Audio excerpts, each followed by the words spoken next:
So thank you for coming. This is what we call a Hustings. We're going to hear from, it looks like 5 of the candidates that are running for Mitcham and Morden.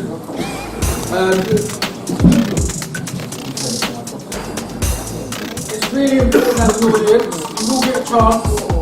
I'm sure Nicholas spoke to you about how we go about asking questions.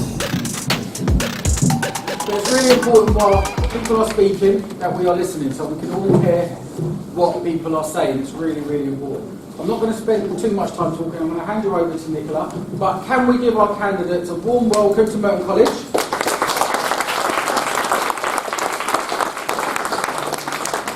And enjoy the event. I just want to welcome everyone to the Merton College Hustings event. And I want to thank, we have Toby Edwards-Williams from the Conservative Party. We have Luke Alexander-Taylor from the Liberal Democrats. We have Pippa Maslin from the Green Party. We have Des Cope from the Christian People Alliance. And we have Jeremy Maddox from the Brexit Party. So thank you very much for giving up your time. We'd like to focus some time for you to come and talk with us. This is a really important opportunity for all of you. We have students here that are may not be eligible to vote, but this is an important lesson for you to learn about democracy and about what we do. You've got to remember that although you can't vote now, the person that may be successful from these people that we have in front of us, they will still be around when you are eligible to vote, and they will have an influence on your future. So it's really important you understand what it is that they stand for and all the different aspects of what goes on in society and for you, and why maybe people have chosen the successful person to represent you. So it's a really good lesson for you to understand. Plus we have those of you that are eligible to vote, so you have a completely different reason for being here. But you also got lots of important questions that you want to ask that will have a direct impact on your life and what goes in for you, whether it's financial, career, or whether it is domestic. So one of the things that I will do for this is to make sure that everybody has an equal say on the questions that you have, and I'm trying to make sure that this remains a respectful debate. So I don't want anyone to be swearing, don't want any shouting, and I don't want people not to be intimidating or aggressive when they're feeding back. People will not agree. We have a freedom of speech, luckily, in this country, and so this means that you have to listen to what other people say, but you can also respond. So we've just had to talk about that. So what do we do if we have a question or want to respond to somebody? What are we doing? Raising your hand and we'll come to you. And we have Michael, who's around over there, and he's got a microphone, so we'll come round to you and he will take your responses to what is being said. Okay? As I've said to you before as well, we won't, although I know some of you want to aim a question at one particular party, we will not just listen from that party. Everybody will be able to respond to that question. Okay? Because it's only fair that everyone gets a chance to respond. To start off, the format we're going to have is every candidate will get 3 minutes at the beginning to just tell you about themselves and why you think that you should vote for them. And then we will have a question and answer section. If you've all given me questions, I'll call upon you to ask your questions. And then at the end of that process, each candidate will get 3 minutes just to do closing before we finish. Okay? And at the end of it, we are going to do our own little vote from what you've heard, so everybody gets an opportunity, no matter what, to see who you would vote for if you could vote in the election. And then we can do a little comparison and we'll let you know the result of that as well, so you can get an idea of your future. Okay, so to start with that, now we could do rock, paper, scissors to see who's going to go first, or we could just start from one end to work down. Have you got anything against that, candidates, of doing it in that way?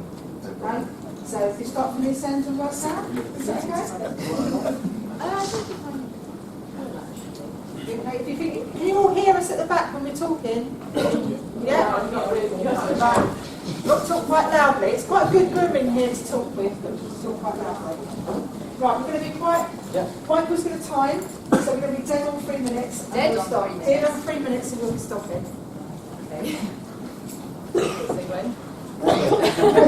Good afternoon, everybody. Thank you very much to Merton College for taking an active role in the democratic process by organising this event. I'm really looking forward to the discussion. By the end of this hustings, I hope that you will have a clear idea of what the Green Party stands for and what it can offer Mitcham and Morden and the UK more widely. To begin with, however, I'm acutely aware that I am a stranger before you and would therefore like to give you some idea of my background and my reasons for becoming involved in politics. So my mother's from the Philippines, my father is from England, and they met when she came here to study. When she had to return, he followed. I was born a few years later. After a bit of debate, they decided that Britain was where the best opportunities would be for all of us. So in 1977, we came over to England and we stayed with my grandparents on the Hatfield-Mead estate just over the road. That was until the council eventually managed to house us in the Figs Marsh ward, so kind of Tooting way, Mitcham Tooting way. Studying philosophy and English at university, I went on to become a secondary school English teacher, state secondary school, and that brought the privilege of talking and thinking about language and literature, and working with and teaching many wonderful people. But the job changed. Exam results began to be emphasised over everything else. I couldn't bear to be complicit with it. So after 13 years, I decided to go back to university, did a Master's in Film and Television Studies, did a PhD on British coming-of-age films, whilst also doing some part-time undergrad tutoring in media arts. So in that latter period, the coalition unleashed austerity upon our public services, and I became angry. From the NHS to our schools, from the welfare system to the criminal justice system, I saw how cuts were beginning to destroy the very fabric of our society. I began to support campaigns to fight back. And when my father's health took a turn for the worse, it became distinctly personal. Problems with his healthcare created delays and difficulties, and I learned how difficult it is to be a carer. I decided to become a caseworker with a local deaf and disabled people's charity called Merton Centre for Independent Living. And through that work, I tried to effect a positive change on people's lives in our community. At the same time, climate breakdown, the depletion of species, and the huge amount of waste that humans fail to deal with responsibly have become overwhelming concerns. I feel that it is our moral duty to take action for the sake of your generation more than mine. So, in conclusion, it's all of this that brought me to the Green Party. As I hope my answers in this hustings will reveal, we will overcome environmental and social justice. And I hope... That's it. Okay. Thank you very much.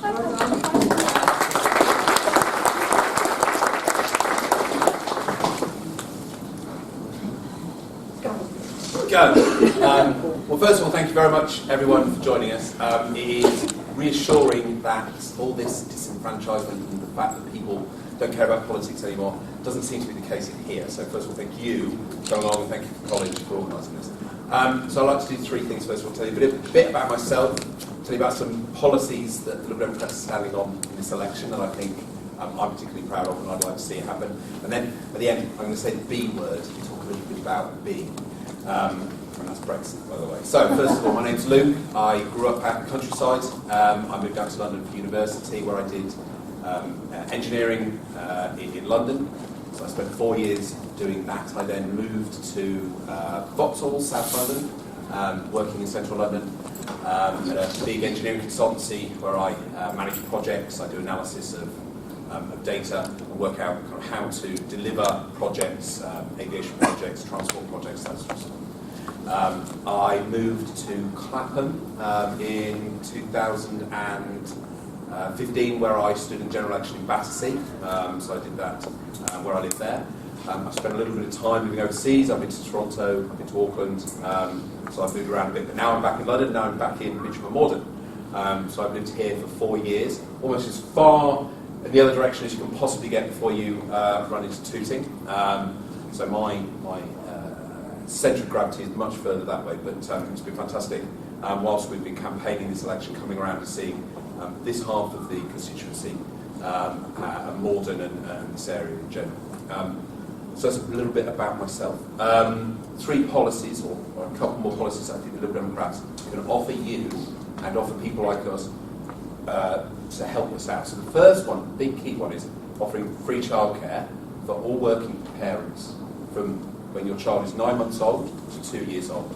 That means that you will be able to go back to work if you want to, and we should be able to afford high quality childcare to support you, and not having to rely on parents, not having to rely on other support to look after your kids. So it gives you the flexibility to go back to work if you want to. Another one is changing careers after school. So obviously all of you guys are here, training, learning, gaining skills. What we're going to do is provide £10,000 for every person to use to pay for training after they've left school. So you'll be able to use that to go to education colleges like this, on specific training courses, to learn new skills if you want to change jobs. That is incredibly powerful because jobs are changing, the economy's changing, and workforce needs are changing. So you'll have the ability to upskill and to change later in your life if you need to. And the final one is about mental health services, funding mental health services. That's been really undercut over the last few years of funding cuts, and I think that's vital that we fund that. And Brexit's bad. That's stuff with me.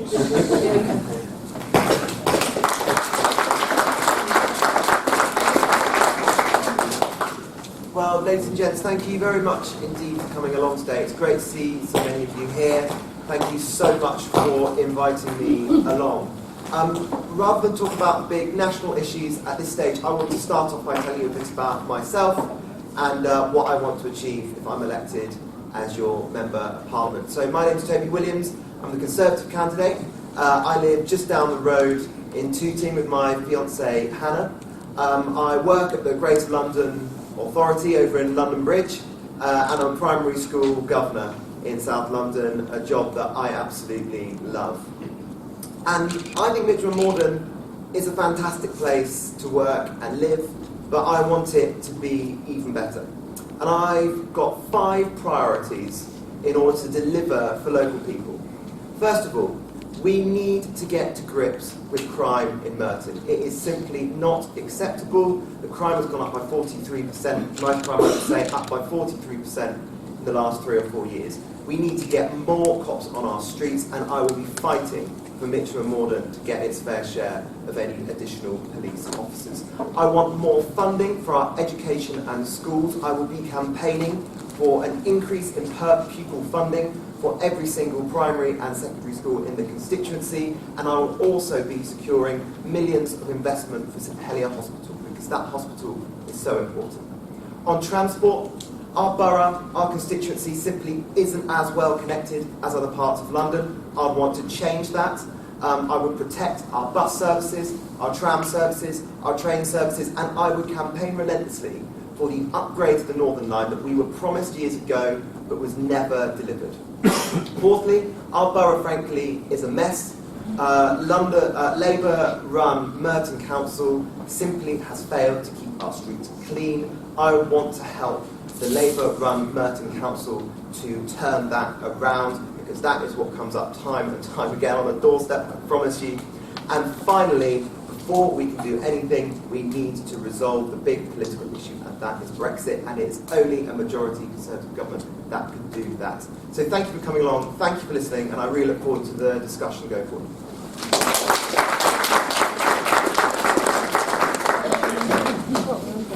Hi everyone, my name is Des Coke.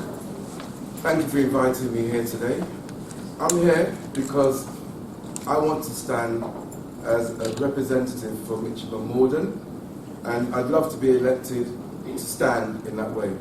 I didn't always come from Mitcham and Morden. I came from London Borough of Brent. I was born in Brent. I spent the first 40 years of my life in Brent. Then I spent another 10 years in Hammersmith, and then I spent time, for the last 12 years I've been here. So I've told you my age already, yeah? The key thing is, yeah, I like colleges and universities, and we want to support colleges and universities if we are elected to power. Why? Not only because my wife comes here, number one, but because I believe the future for the next generation is in education. Yeah? And yes, we want to provide for colleges, universities. On the issue of crime, we believe the reason why there's so much crime in this borough, and I can tell you from other boroughs, my experiences in other boroughs, Brent and Hammersmith and Fulham, yeah, is because there's limited opportunities for young people to do. So basically you've got 6-week holidays, you go after school, and you've got very little places for them to go. So obviously they get bored, they get frustrated. The computer alone is not enough. Yeah, having a computer at home is not enough. So hence you've got an increase in crime. What we want to do, even for ex-offenders, if they do get released, when they do get released, we want to support ex-offenders. And because we know that crime costs each person 30,000 per annum. Yeah? So we actually want to, it costs us, the taxpayer, 30,000 per annum. So we want to be able to support the ex-offender when they leave prisons, so that they'll be able to be more helpful in their society.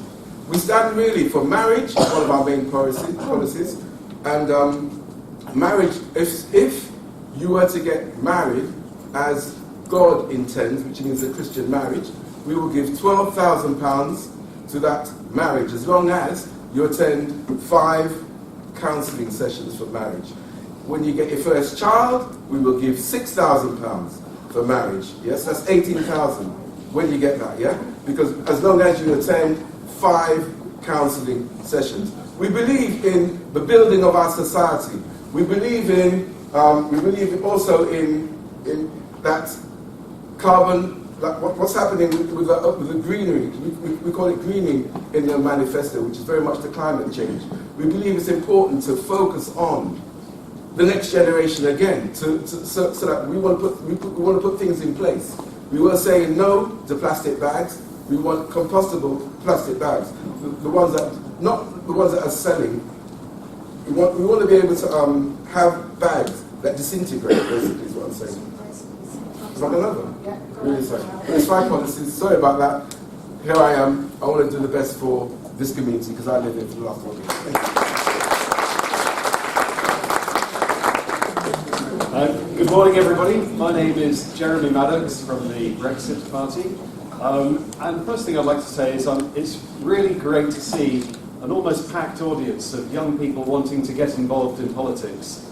I myself got involved in politics at a very early age, and I was privileged to be able to do some things, to go out there and push politics and democracy to other nations which were just emerging out of totalitarian states. So I went off to places like Poland and Russia and Hungary to talk about politics and help explain to people how to get involved in democracy.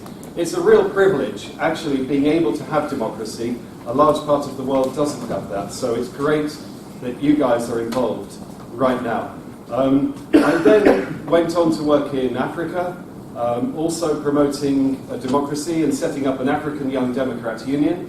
I had the great honour and privilege of meeting Nelson Mandela and being there for the previous World Cup for the rugby.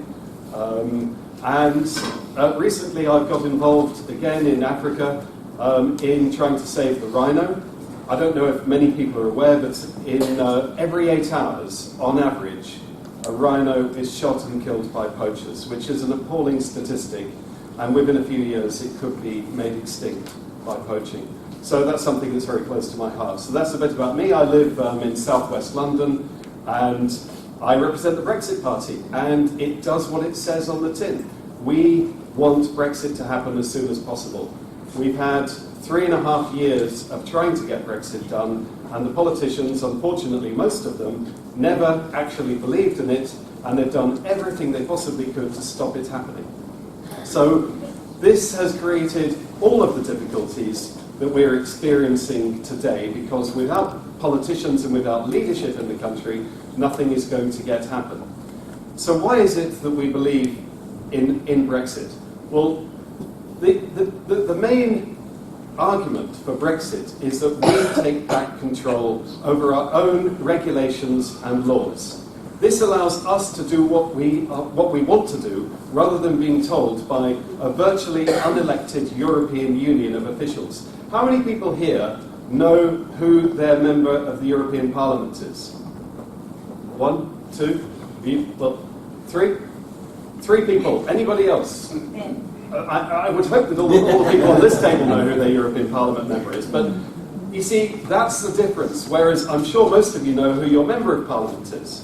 Sadly not here, but I'm sure you know. And this is the difference, and this is why the European Parliament and the European Union is totally unaccountable. We want to change that. We want to get it done. And we want to get it done now with a clean break so we can move on with politics and help everybody in society. Thank you very much. Thank you. Almost stayed to time. Very impressed. Although I think the prize goes to Toby because you're under time, so well done. Right, so we're going to start asking some questions now. And this is your chance for you to do your grilling of some of the things that you've heard, because some of the topics that I've mentioned are coming up in the questions. There's some big questions that are coming up here. So, let's start with Emma, from Travel and Tourism. Poverty is rising, especially homelessness. As it has risen, what are you going to do to stop it? Do you want to aim that? Do you want to particularly name that first? Thank you. Shall we start from this end down? Where's this we started first? Shall we start with Jeremy first? We didn't hear the question. So property prices are rising, and homelessness is an issue, and what are you going to do about homeless? You hear that? Yeah, that's a basic question. Was that a good summary? Excellent. So, in the Brexit Party, we believe that we need more homes for young people. Actually, we need more homes, full stop. There are just not enough homes in the country. And it's a particular problem in urban spaces and places like Mitcham and Morden because you can't actually build anymore unless you build upwards, because the concentration and density of housing makes it very difficult. And it's very difficult to house people unless you build upwards or unless you build on greenbelt land or build in the parks, which not everybody wants. So it is a huge problem. But there are also council estates, and I've been touring around in the last few weeks and been to a lot of the estates in Mitcham and Morden, and frankly, it's absolutely disgusting. I'm sure that most of you live in nice properties, but some of the estates are really appalling. And I am absolutely shocked by what I've seen from this council and the way that they've maintained some of the estates. There are rats running everywhere, there is rubbish that's not collected, there's a 2-weekly bin collection. 2 weeks in the middle of London, I think, is way too much. And it needs to be brought down to weekly collections, so that there is existing property which needs to be looked after and needs to be properly maintained. And believe me, if I was elected Member of Parliament, I would do something about that, and I would be cracking down and asking that council what's going on. And in addition, we need to sort out the building of some of the projects which seem to have been part privatised in this constituency, and actually make sure that the housing that's provided is affordable and for local people.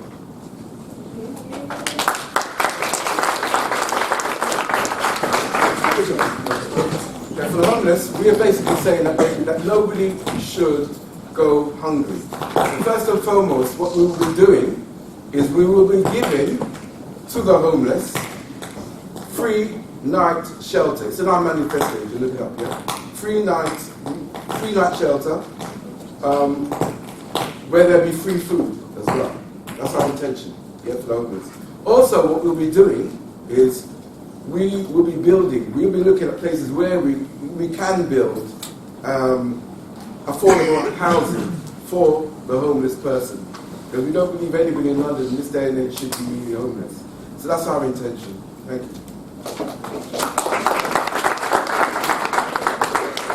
Thank you very much for your question, Emma. You're right to raise it. I think what's been talked about already is absolutely right. We frankly just need to build more homes. We are not building enough homes for people in this country. I'm pleased that in the Conservative Manifesto we have a target to build another 1 million homes in the next 5 years, and there are ways that we need to do that. We need to sort out the planning system and simplify it even more. For example, in London, there are literally acres of derelict industrial land which are protected. You can't build anything on them. They're completely derelict, but you can't do anything with them. That's madness. That's absolute madness. We need to be freeing up that sort of land and building homes on that sort of land. Building on public land as well has been woefully inadequate. For example, building on TfL land over the last 3 or 4 years has been far, far too slow. We need to think about what sort of homes we're building as well. Does anyone know how many homes the GLA, Greater London Authority, in coordination with Merton Council, built last year? How many family-sized homes? 0. They built 0. That is wrong. We need to be able to house families in this part of London. The cost of housing is obviously far too high. Building more homes will help that, absolutely, but we need to look at other ways that we can help people to get onto the housing ladder. We have said in our manifesto that we are going to be looking at increasing stamp duty, so the tax you pay on buying a home for people from overseas, which will help to bring prices down. And also, and I think this is really important, especially in London, give discounts for new build homes for young people from the area. Because in somewhere like Mitcham and Morden, where property prices are high, it is really hard for people like you coming out of college or coming out of university and your first job actually being able to get a deposit together and buy a home. And so you have to go elsewhere. That's wrong. I want you to be able to stay in this constituency, and having a discount will help you to be able to do that.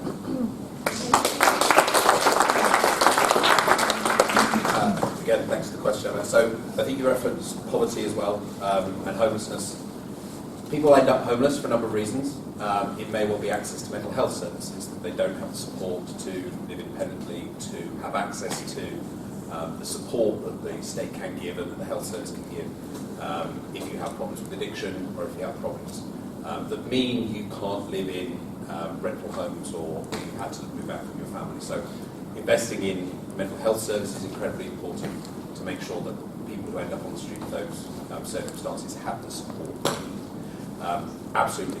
Building houses to give us somewhere to live is important, so that there are enough houses to live in. In our manifesto, we've got a target of 300,000 homes a year, 100,000 of which are social housing, so that they can be allocated by councils to people who are vulnerable and need access to those. One of the ways that we will fund that is by increasing council tax on second homes. So if the wealthy who have second houses out in the countryside or in different parts of the country, they'll be paying a higher contribution to allow councils to fund that house building, to provide homes for people to actually live in, rather than just use as a bulk hole for the weekend. I think the general approach to house building has not been aggressive enough. It has not been requiring private landlords and landowners to build houses.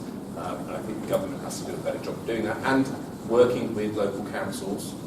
As a non-Labour MP, we would be able to hold the Labour Council to account, because ultimately we have a single-party state in Mitcham and Morden at all levels, all the way through to the mayor, and that isn't working.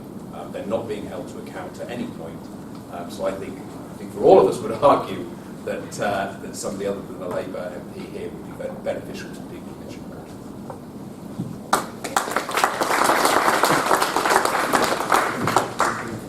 Thanks for the question.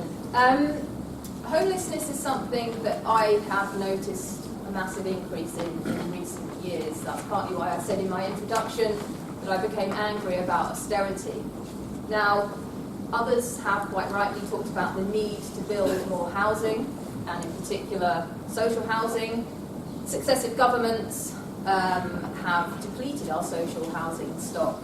Some statistics are that in the early 80s there was about 7 million social homes available, and then in 2014 it was under 5 million, despite a population increase.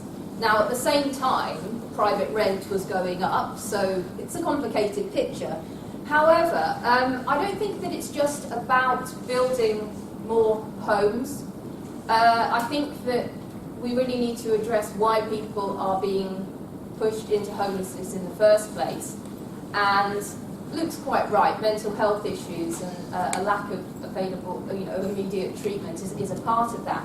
But what I see through my work at Merton Centre for Independent Living is I see the effects of so-called welfare reforms, i.e. the changes that the government, and indeed the coalition, were placing upon the benefit system.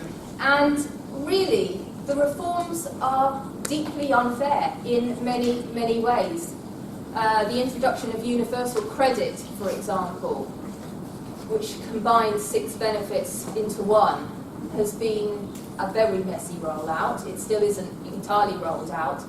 And the particular relevance of that benefit to the housing issue and the homelessness issue specifically is that the universal credit is about paying people 5 weeks in arrears.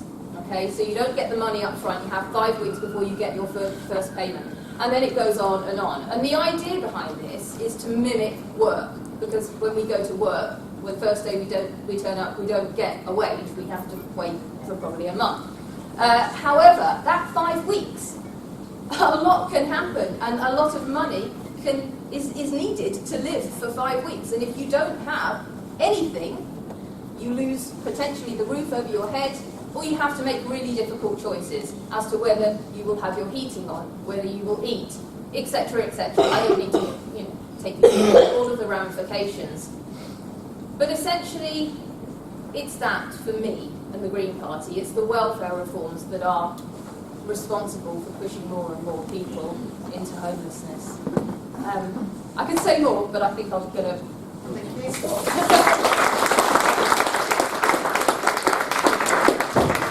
Response that wants to do before we move on to the next bit.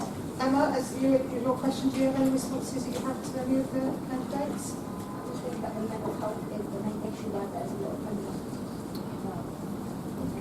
So mental health is an issue. So is there anything related to mental health that you wanted to have an extra? They should have put more money into it. A lot of people don't get help about it. Absolutely.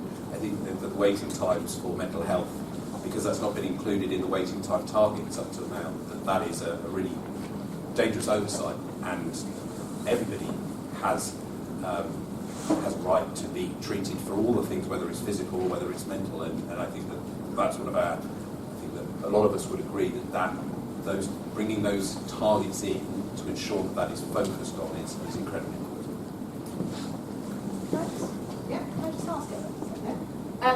I'll say this really loudly for people who are at the back. So I'm asking Emma basically, I'd like to know a little bit more about what she sees as the journey from having mental health issues to homelessness. What's the connection? Can you spell it out? No? Basically, I think it's that when people have mental health issues, they feel like they can't seek help from other people, so that they might leave their families and they become homeless or run away and stuff like that.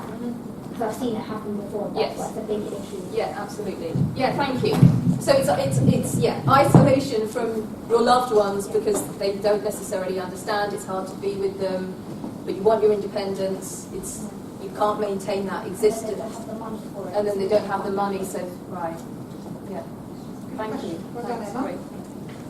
Right, we're going to move on to another. We've got quite a lot of different things, and there's a big difference. So we're going to start on that one. So if I can go to Richard for access to nursing. Richard, do you want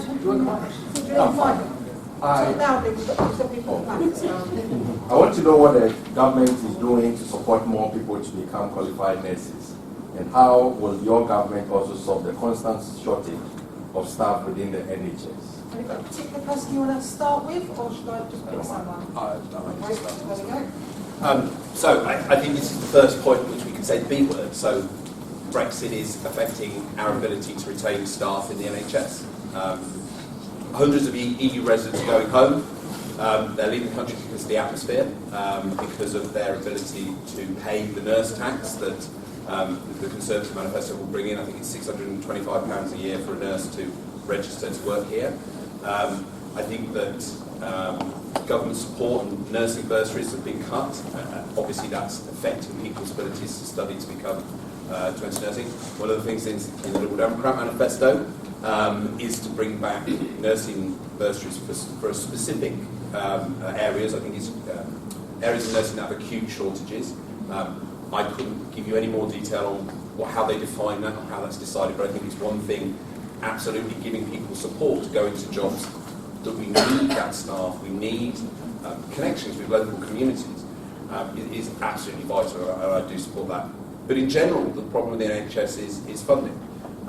We will all say that the NHS needs more funding. The NHS needs a lot of things, but funding ultimately is step one. And the questions about whether St Helier Hospital retains all its services, all this sort of stuff, is related to that overall size of the pie.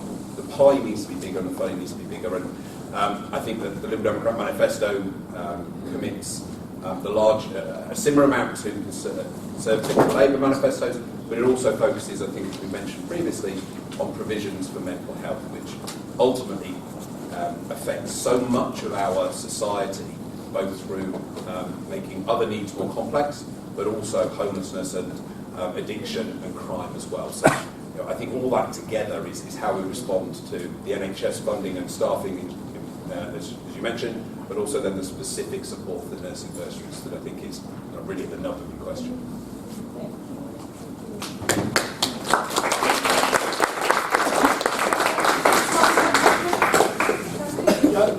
I'd like to respond because my friend mentions the B word. When it comes to the B word, the first question was about the resources that we have in the country in order to deal with the homelessness problem.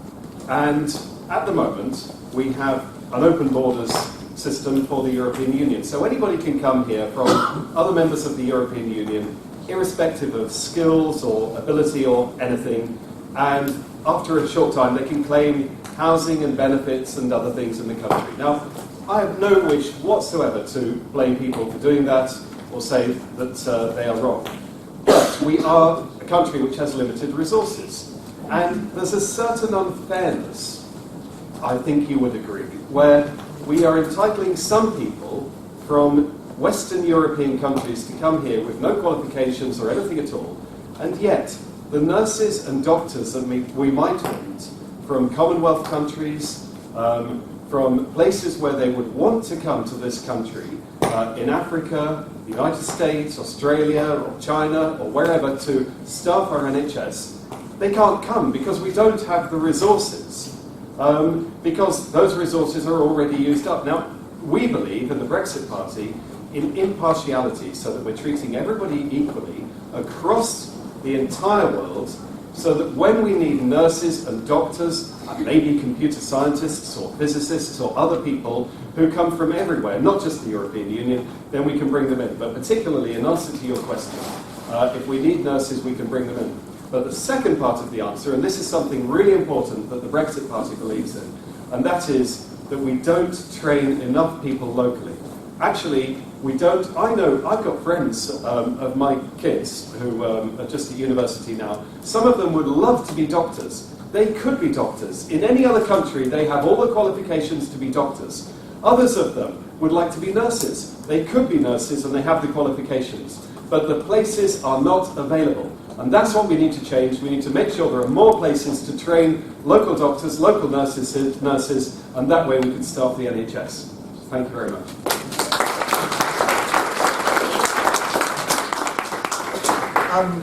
Richard, thank you for that question. It's a very important question. Yes, we absolutely need more funding for the NHS, and that includes more nurses.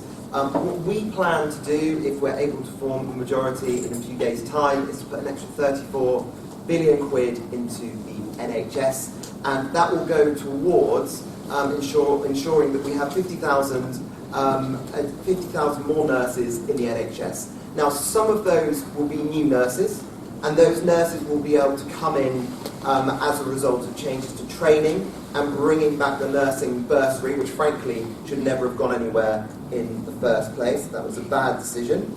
And we also need desperately to look at retention, because if we are going to get more nurses in the NHS, we need to make sure that nursing is a profession that people want to stay in. So we need to look at work-life balance. We need to look at conditions at work and things like that. The B word has been brought up already, obviously, and what I would say, when this country does leave the EU, if there is a Conservative government, we will have a fast-track visa system for NHS professionals so they can come to this country quickly and easily and start carrying out the amazing work that they do.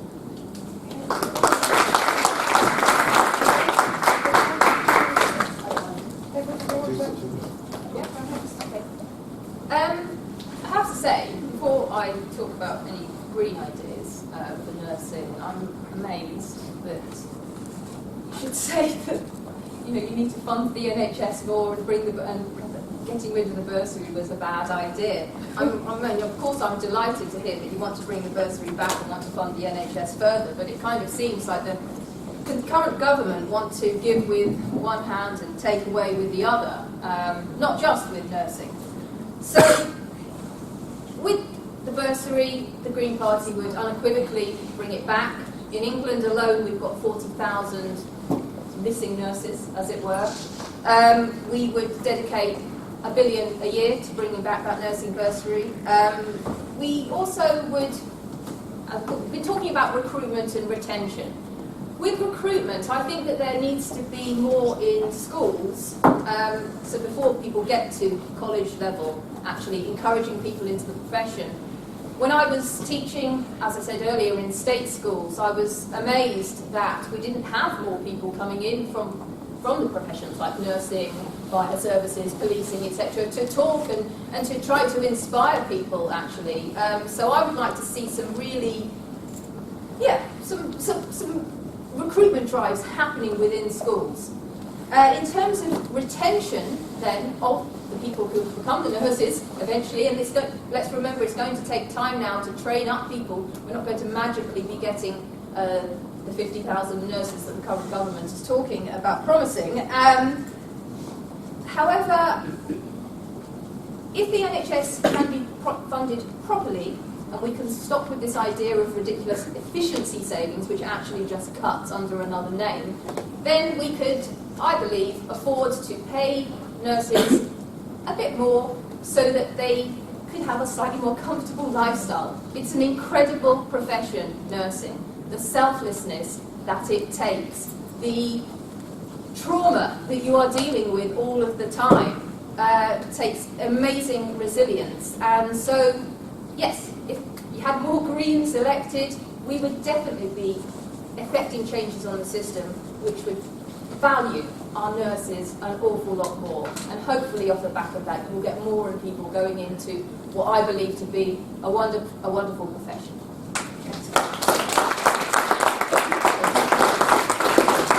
Thanks for the question. Excellent question. I just want to say, for me, nurses do hard work, really hard work. I've seen it. Basically, I was working as an ambulance crew April. I finished work in April. And I've seen the work within the wards, and basically our job was to take people up to hospital appointments and then drop them back home. And some of the people that were coming, that we were picking up, they were actually going home to die, because they're actually on the last port of call. And all the time we used to meet nurses and their work, the workload, the work-life balance is very hectic. It's like they spend a lot of time caring about people.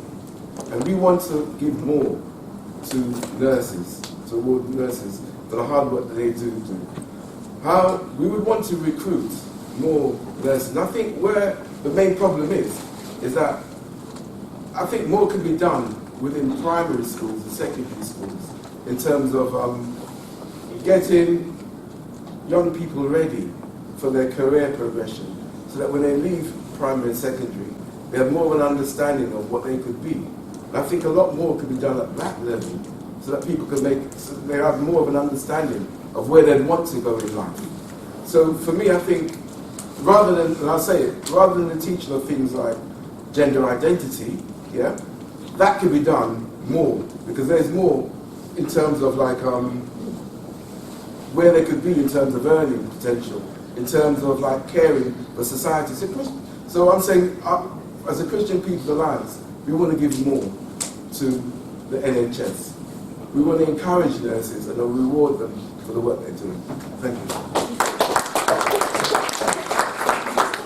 time panel, and we've got quite a few questions, so I'm going to limit it to a couple of minutes, just so we can keep it going. Is that okay?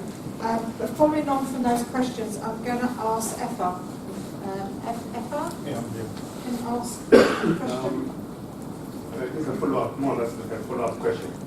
Because I was going to ask about the nursing shortage, but my colleague just mentioned it. So my question is, you all talked about recruiting and taking on more staff, to deal with the situation. And my question is, where is money coming from to deal with the shortage to deal with the shortage, and then is there any proposed redundancy or restriction in place? That's my question. So I think we will perhaps take that first this time. So the multi-billion-pound investment that we want to put into the NHS comes off the back of a growing economy and money coming in that we are able then to invest into the NHS. I don't think anyone would be laid off at all, if that was your question. I think that we would be having additional nurses in the NHS, not fewer. Anyone else like to respond to that question? Very straightforward from me. The Democrats are quite clear that we think that we can afford to pay a small amount of extra tax to pay for the NHS and pay for the investments in our healthcare. We've said we'll put a penny on income tax, so that's a percent increase on income tax to pay for those investments. But similarly, if we are able to stop Brexit, whether it's tomorrow or next Thursday, or whether it's in a second referendum, then the economy will grow quicker. There will be more money for the government to spend. We'll be able to use that money to invest in not just the NHS and healthcare, but everything else as well. Two questions, you can probably answer both at the same time. Okay. So, because it's one kind of, we'll go with you and then the others can answer it as well. So, can I come to you after I speak to the others? Funding. It's about funding. Yeah, okay, so with the funding, essentially we would like to raise corporation tax. We would like the corporations to be paid what we see as a fairer share, and that can go towards the bursary, for example. We also, it might sound completely unrelated, but we don't see it as this. Environmentalism is at the heart of what we do, and as I hope will come up later, although it may not, we want to decarbonise the economy, and involved in that, integral to that, is a carbon tax, which is for imported fossil fuels and domestic extraction. And basically, through the carbon tax, we will be able to fund other aspects of our economy, such as the NHS.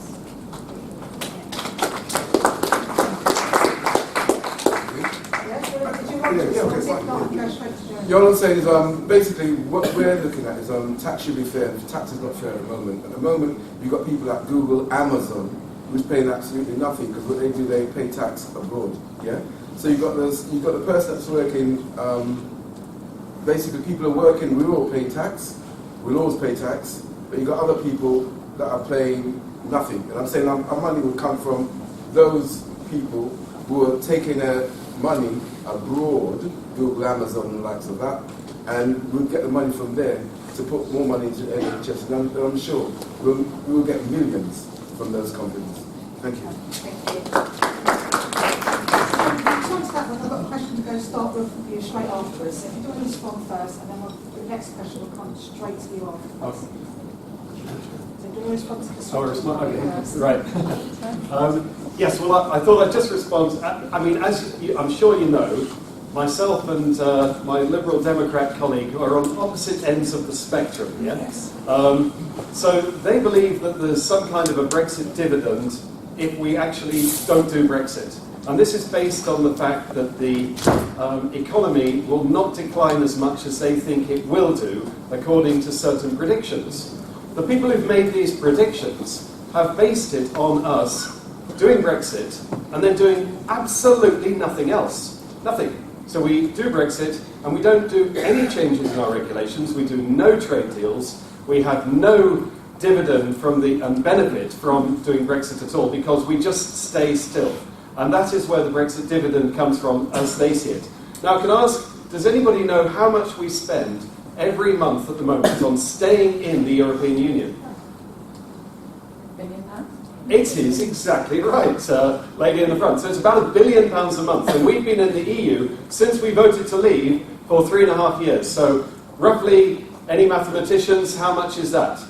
It's over 40 billion that we've already spent now. Not the 39 billion that we're about to spend by giving it to the European Union, 40 billion that we've already spent.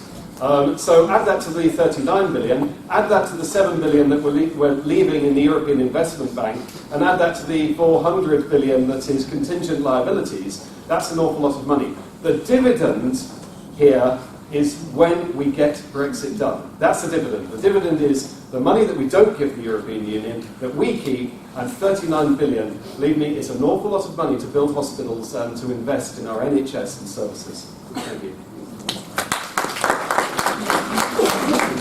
The next question has a bit of the NHS but also has a B word in it, which is why I moved the subject on. So if I can go to Lamin.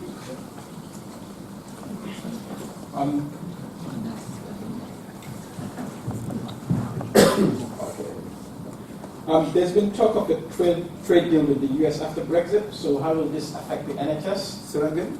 There's been talk of a trade deal with the US. How will this affect the NHS? There's been talk of a trade deal. Yeah, no, I got the question. I was just thinking of my reply. No, I know the reply. So it goes back. It's the same things that I've actually been saying. And the most important thing about Brexit is that we take back control of our own regulations. Now, I know why you're asking this question, because Donald Trump is about to come over and visit. He's not here yet. Right, he's here. Okay. So Donald Trump, he's the guy who's doing, and there was a leak from the Labour Party who leaked some papers claiming that they found this incredible evidence that there was a secret deal to sell off the NHS to the United States. It turned out that this was complete and total bogus. There was no smoking gun. There was never any plan. There were some discussions, and it turns out that so far, Donald Trump has been told that the NHS is not for sale, and he's even agreed that it's not for sale and he doesn't intend to buy it. And even if he wanted to, and even if there was some plot by somebody somewhere in the government, the fact is, taking back control of our regulations means we get to decide. Now, that is not the case in the European Union. If the European Union go ahead with a TTIP plan, which was what was planned before we were going to leave, before Brexit, that would, sir, have included us signing away and privatising potentially parts of the NHS. It's by getting out that we can control our NHS and make sure that it stays under our control and it stays as the NHS, which we're all very proud of. Thank you.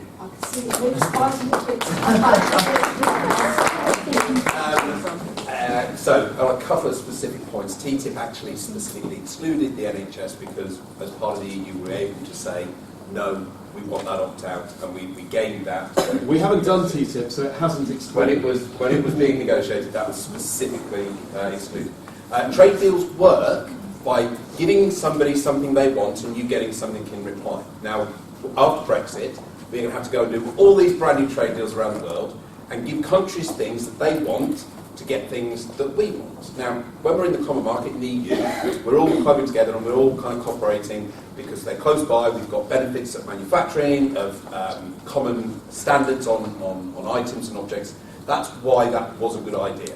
The proposal to have trade deals with the countries around the world, like the US, is that they can have access to our things. Now, the US will want access to providing healthcare services. I think the suggestion they're going to buy our NHS is bogus, and it's used to scaremonger by the Labour Party usually. What they'll actually do is allow American healthcare companies to run parts of it, like we do today. Like lots of private companies provide services within the NHS. And we can disagree on to what extent that is right, but the reality is the US will want their companies to be able to do that because it's very lucrative. Now, we think, some of us think that that is a bad idea because they'll be extracting profit from our NHS. Now, we can manage companies that are based here a lot better. We can keep control over how they do that and the regulations. Similarly with food standards that would be part of a US trade deal. We currently have very high food quality standards. And things like chlorinated chicken, which is chlorine washed after it is slaughtered, because the quality of hygiene in US slaughterhouses is so much lower than here, they have to be chlorine washed to clean all the shit off. And that's why chlorine washed chicken is a problem, because American slaughterhouses are dirty. Now, that's part of the thing they want. They want access to our market to sell their goods. And that's what we'll be negotiating, and that's why we will be in a weak position to stop that.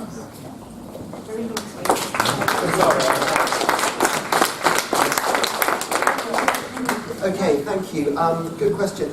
So, how will it affect the NHS? The simple answer is that our NHS is not for sale, and it won't be for sale under a majority Conservative government. It is as simple as that. In terms of the document that came out the other day, absolutely, you're completely right. There was no smoking gun whatsoever. In fact, the document pretty much ruled out the US being able to buy our NHS. So actually, it proved completely the opposite of what the Labour Party intended it to prove. In terms of TTIP, yes, if we're part of the EU, we obviously have less control over the trade deals that the EU signs, because we are one of 28 member states. So if TTIP was signed, we would have had less control over that particular agreement. Outside of the EU, we will be able to make our own agreement with the US, and that will be able to benefit us as a country. But one thing I can guarantee you is the NHS will not be for sale.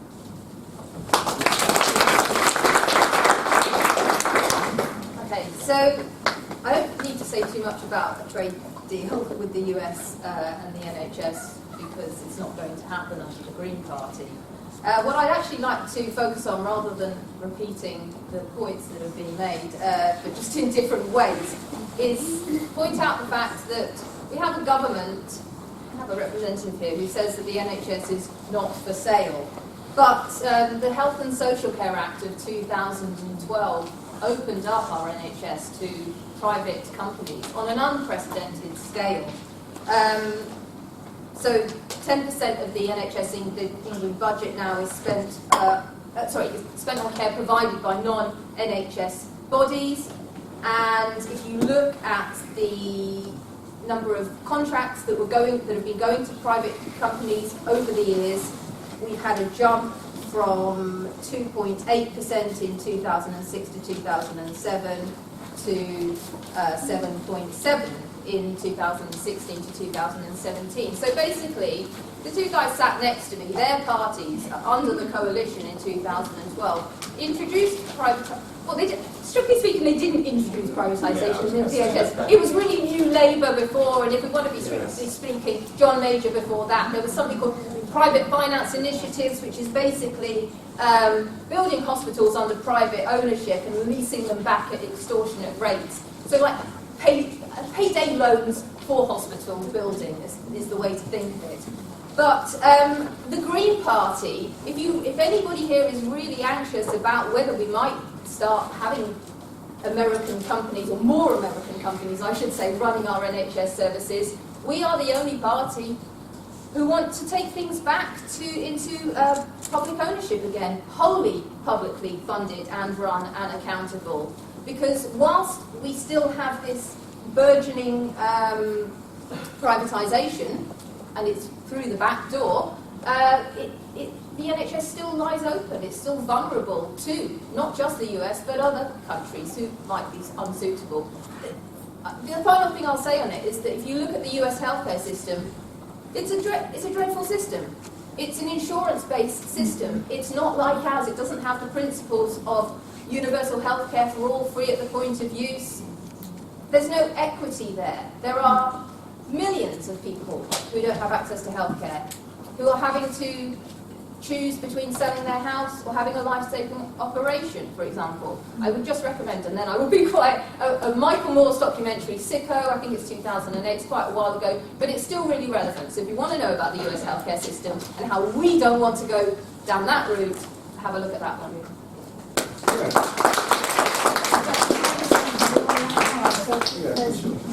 All I want to say is, basically, regarding the B word, Christian People's Alliance, where we're coming from is that Britain needs Christian values. The country voted 3 years ago to leave, and we should honour the democracy of the country and leave. Yeah? They voted to leave. Did they not? Okay. Anyway, we voted to leave, we should leave. That's ethics. That's Christian values. Yeah? People want to leave, we should leave. Okay. Number 2, we ain't going to sell the NHS. We're not into selling the NHS. We want to promote people in this country to get more, especially people that need social care and people that need GPs and people that need doctors and nurses. We want to help. That's where we're coming from. Thank you. Well, one final question we want to get into, more relevant to these guys at the moment, and that's from Hannah in Forensic Science Group. Can we just have a minute just to respond to them and do our final closing? Yeah, so uni fees are quite high. What do you plan to do about uni fees? Do you plan to lower them or abolish them? Or So what's the plan on tuition fees is what it's going to. So please start with Pippa this time. Okay, so basically we would abolish tuition fees. When I went to university the first time round, 94 to 97, I got in just before tuition fees were introduced. And that, I wasn't rich as a student, certainly, but what I have seen from my own personal experience, as I said in the introduction, I've been a visiting tutor at university whilst I was doing my PhD. The students that I was teaching are caught between trying to have enough money to pay their rent, pay for their food, etc., buy whatever they need for their studies, and actually attending the courses, doing the work. So I was really, really shocked when I was sort of teaching in the last few years at Royal Holloway University, specifically in the media arts. Okay, sorry. There were people who were asking me, could I miss the last half hour? Could I miss this session because I need to go to my job in Sainsbury's? And it's that kind of thing, that situation that's being created by tuition fees. And anyway, the final thing I'll say is that tuition fees have created this market within universities. Students are starting to behave like customers and not really thinking about education for education's sake. And that is something that's really upsetting and I could talk a lot about. And we'll do later if you want to.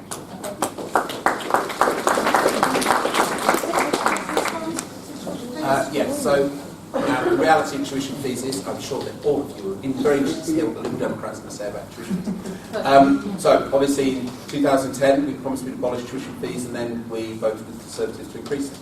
We weren't the leading party of government. We had to vote on things that we didn't like to get other things that we did. That's the reality of the coalition. Now, tuition fees, the solution that we've come up with, is ultimately the graduate tax. You only pay it back if you benefit from it. Everybody around this room, if you're thinking about going to university, you should look at your tuition fees as a risk-free loan. You only pay it back if you benefit from it. If you decide to do a degree that you love, on a subject that you feel passionate about, and you then decide to do something else after you leave, and you don't end up earning enough to pay back that loan, you don't pay it back and it gets written off. People should never be afraid to go to university and worry about that tuition fee loan. Now, the real problem is about maintenance grants, and the Liberal Democrat manifesto will bring back maintenance grants for people from more disadvantaged backgrounds to pay for your rent, your food, and your lifestyle. And exactly as Pip says, people are having to work through universities, they're not spending enough time on their studies, and that's the real problem.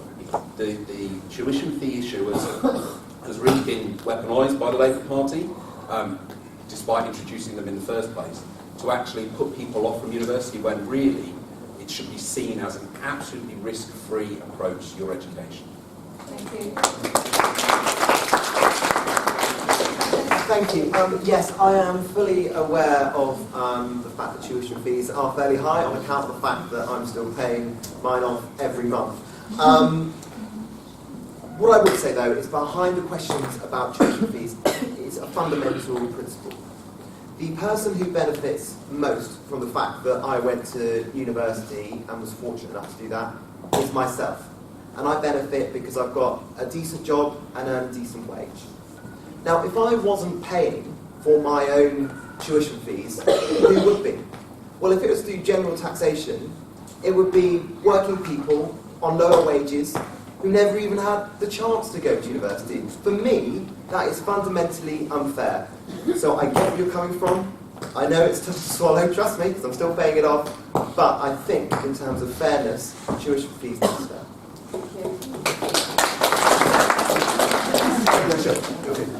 Tuition fees should stay, but in all honesty, it's just too high. It's incredibly high. I mean, it was a Conservative Party that raised it from 3,000 to, was it 3,000 to 9,000? Don't know why, but I can't see why it can't be at least 5,000, for goodness sake. How does a homeless person go to college or university? Very difficult. It's just too high.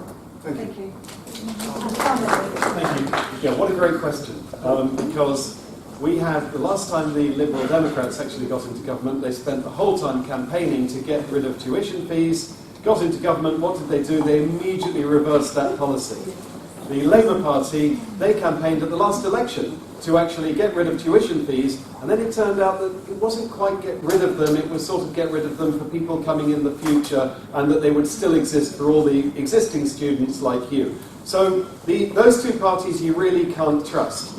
The Brexit Party, we've got a pragmatic solution to this. We understand that it's not possible to completely remove all of the tuition fees, but we do propose to remove the interest. And this means that you won't actually be paying any more, and if it takes some time before you finish off and are able to repay it, then you're not actually accumulating huge amounts of interest which you have to pay in addition to the tuition fees. So we believe that it's a pragmatic and sensible approach to this, and it is fully costed by extending the term of the loan. So it's beneficial to students and it doesn't disadvantage other people as well. Thank you.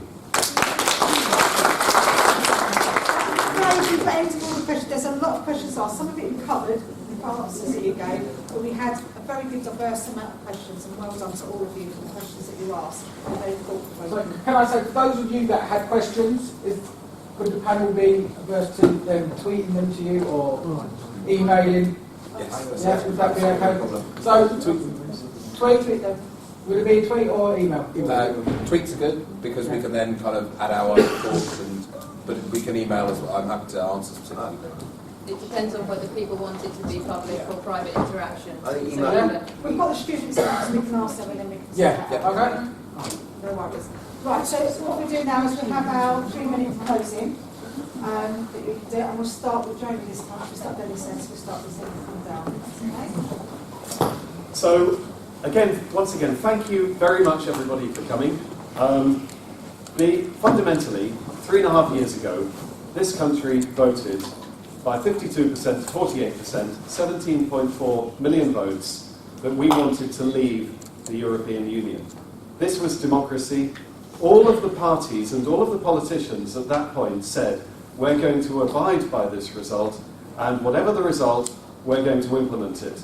We've had 3.5 years of all the politicians from all the political parties doing their absolute utmost to thwart the democratic wish of the people. Now I know that 52% is not a huge difference, but that's the same kind of result you get in a general election. You don't have a general election, get a party elected, and then say, well, I didn't really like the result, can we run it again, please? You get to implement the manifesto and the wishes of the people at that time. Let's get Brexit done, and if in 10, 15, 20 years people decide that they want to change their minds, okay, I very much doubt it. And the big fear of those people who are fighting their utmost to oppose Brexit is they know it's going to be successful. They know we are going to be better off being independent. They know that we're going to be able to do trade deals. They know we're going to be more prosperous. They know food prices are going to be dropping by 20%. They know that people want to come to this country from all over the world, and that we will have the best and the finest people here, and that we will be a great nation. We are the 5th largest economy in the world, and we will continue to thrive. And after Brexit, after we leave a declining European Union, where they are declining as a proportion of global trade. And once we open ourselves up to the world, back to the Commonwealth countries, to the United States, to China, to India, to all these places where we should be trading and where we should be able to do deals in our own right, we are going to be more prosperous. So I urge you, unlike the other parties, who all of them, in one form or another, are going to extend the pain for everybody, Lib Dems especially, Labour Party, Lord knows what they're going to do, and the Conservative Party are signing up to a new treaty and paying 39 billion. We're the one party that's going to get it done now. So vote for us. Thank you very much.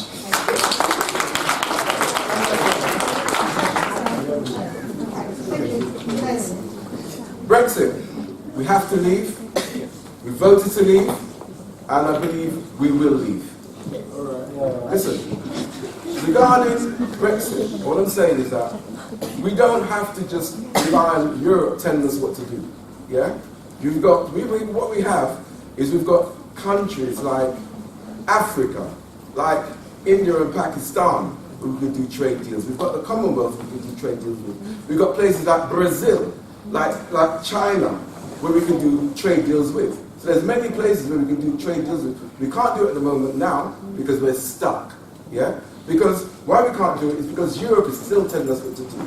They told Cameron what to do, they told Theresa May what to do, and they're telling Boris what to do as every time he goes over there. So I'm saying vote for Christian People's Alliance. We're saying leave, honour democracy. We're saying that we're the only party that stands for marriage as what God intends. We're the only party that stands for no to abortion, which is a Christian concept. We're the only party that wants to protect the unborn child. We're the only party that is saying no, yeah, to teaching gender identity within schools. We're the only party that's saying that. Nobody else is saying it.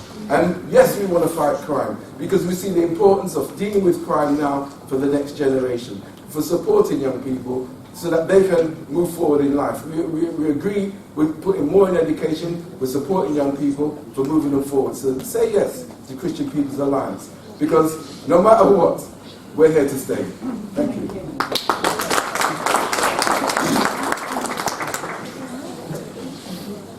Well, I just want to talk briefly about why we're having this general election. The sad fact is our politics is stuck. Our parliament can't get anything through, it's stuck in a rut. And people are crying out for a decisive government that can finally move this country forward again.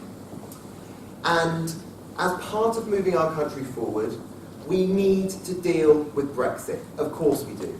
And it's only the Conservatives that can get Brexit over the line. And once we've got Brexit done, we can move on to other things. We can start investing billions more in our NHS. We can level up education funding. We can spend more on infrastructure using apprentices in order to work on those infrastructure projects. We can get 20,000 more police on the streets. We can raise the living wage to £10.50 an hour by 2025. And what's the alternative to this? Well, the alternative is a minority Labour government, probably propped up by the SNP and who knows who else, and led by Jeremy Corbyn. Now, unfortunately, Jeremy Corbyn's representative isn't here today, but Jeremy Corbyn is a man who has failed to stamp out disgusting racism in his own party, and indeed, he's encouraged it. He's a man who has always taken the side of our country's enemies rather than our allies. He's a man who wants to make this country's defences weaker by scrapping Trident. This is a man who would want to bankrupt our economy through taxes and debt and more spending. This is a man who wants to hold 2 more referendums, asking 2 questions that we've already had answers to, one on Scotland and one on the EU, and breaking our country apart in the process. This country deserves better than Jeremy Corbyn, this constituency deserves better than Jeremy Corbyn, and you deserve better than Jeremy Corbyn. So please consider moving this country forward and not back on December the 12th. And please consider voting Conservative. Thank you very much.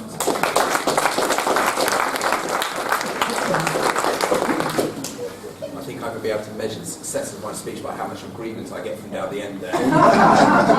So, I'd like to start off by this concept of getting Brexit done, because it's nonsense.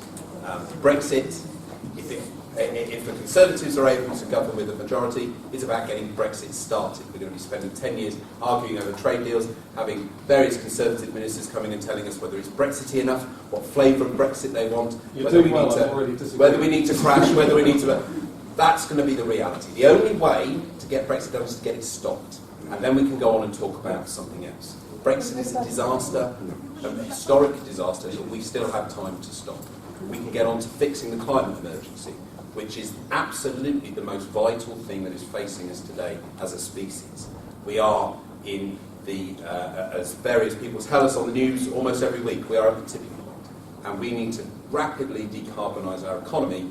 Otherwise, there's not going to be much left fighting for and left over about arguing about sovereignty or who is it that is telling us how much water we can drink or how polluted our skies are going to be. We need to get on with fixing the NHS and providing the funding it needs, and we need to get back to fixing our crumbling schools and providing enough funding for our teachers and for bursaries and support for students like you to learn the jobs that are going to help us to excel and to push the economy in a post-carbon and a much more technologically aware world. And I think that I am reassured that people like you are here, and I think that generally the reactions from the crowd were reassuring to various points as we went through. But I'd just encourage you, keep active in your communities, keep aware of what is going on around you, get involved in local groups, maybe not politics, but there are much more beneficial ways to contribute to your economy, to your communities. So I'd just like to say thank you all for coming, and hopefully I can persuade you, either this time or in the future, to give me or somebody up here at the yellow rosette your vote. Thank you.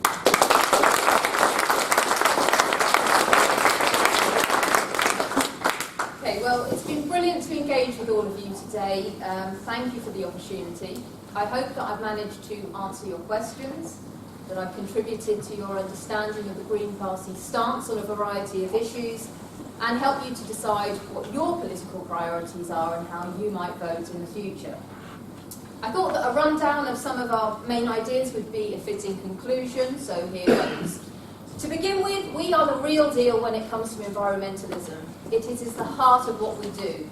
We've long called for urgent action to tackle climate change, the threat to many species, and the problem of managing the waste that we produce. And we see that more and more people are waking up to these issues. We have policies that face up to the challenges that lay ahead. We propose a Green New Deal, which will aim to decarbonise the UK by 2030, empowering communities to transition from high carbon to low or zero carbon, introducing stricter environmental regulations, and protecting and restoring natural habitats. Further to this, as I said earlier, we've always opposed austerity measures. We believe that everybody is entitled to good public services, and in particular that healthcare and education are the two main pillars of a fair and progressive society. So we will fund the NHS properly. We will return it rather to a wholly publicly funded and run and accountable service. And we also want to create a system of free care for those who are 65 or over, those people who want to continue living in their own homes but need some support to do so. We also, as we touched on earlier, want to have access, everybody to have access to a quality education no matter what their family background. So we oppose the privatisation and the commercialisation of our schools and our colleges and our universities. We want to restore funding, we want to return academies to local authority control, we want to get rid of tuition fees. We want to address the inequality that's endemic in the housing market, in the private rented sector, and in social housing as well. We want truly affordable homes for everyone, not just luxury flats which are being built left, right and centre for property speculators.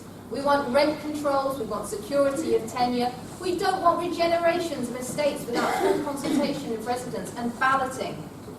We want electoral reform. We don't like this first past the post system. How long can we continue lurching between the two big parties? We want proportional representation. We want an elected House of Lords, and we want votes for 16 and 17-year-olds. And lastly, we value cooperation with our European friends.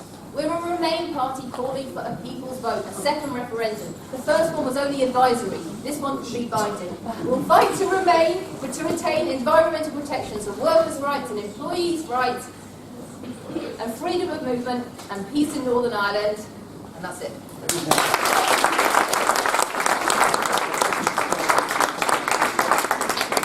I just want to say a huge thank you for giving up the time to come. I think the owner should see his job safe and my part, that's for definite.